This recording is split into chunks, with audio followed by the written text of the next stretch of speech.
Good morning. This week's Torah portion continues the subject of positive speech.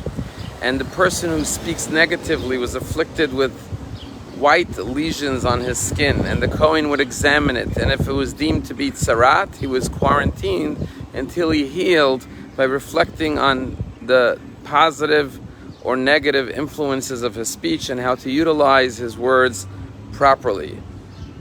As someone once said, use your money, spend your money on things that money can buy, but spend your words on things that money cannot buy. Words can be used, but they cannot be kept. They can be given, but can never be taken back.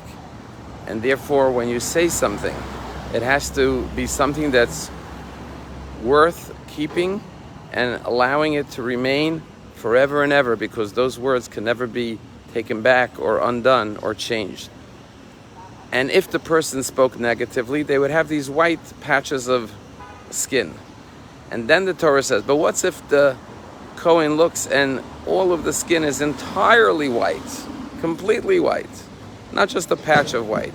Then the Torah says, Taharhu, he is clean.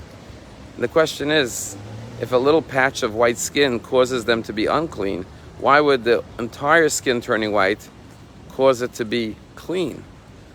And the Rabbi answers and says that what the Torah is teaching us is that if you look at a person and all you see is a lesion, all you see is an affliction, all you see is a nega, you only see negativity in this person. There's nothing positive that you see about this person.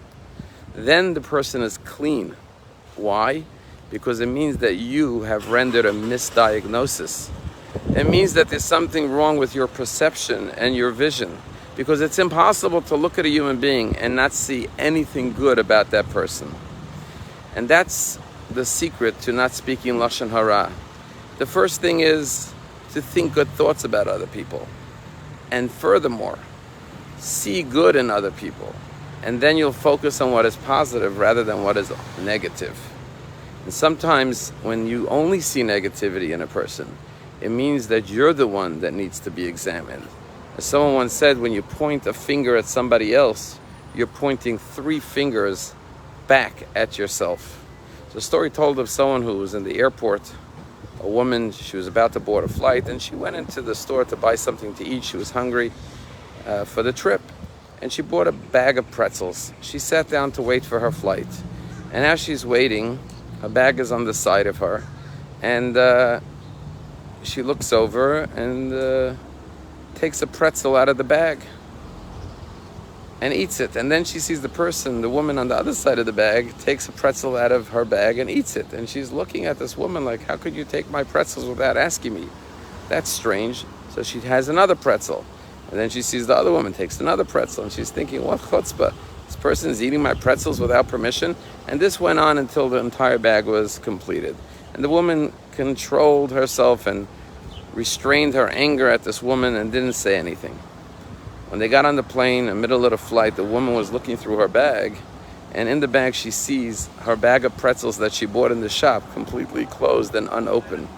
And she realized then that the open bag of pretzels was not her bag of pretzels. It was the other woman's bag of pretzels. And it wasn't the other woman who was eating her pretzels. She was actually putting her hand in someone else's bag.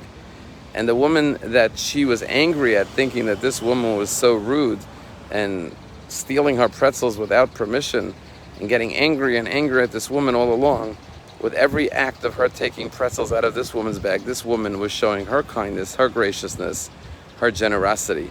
Sometimes we completely misassess a situation. And therefore the Torah says, if it's completely white, if all you see is negative, then take a good look at yourself, because perhaps you're the one that needs improvement.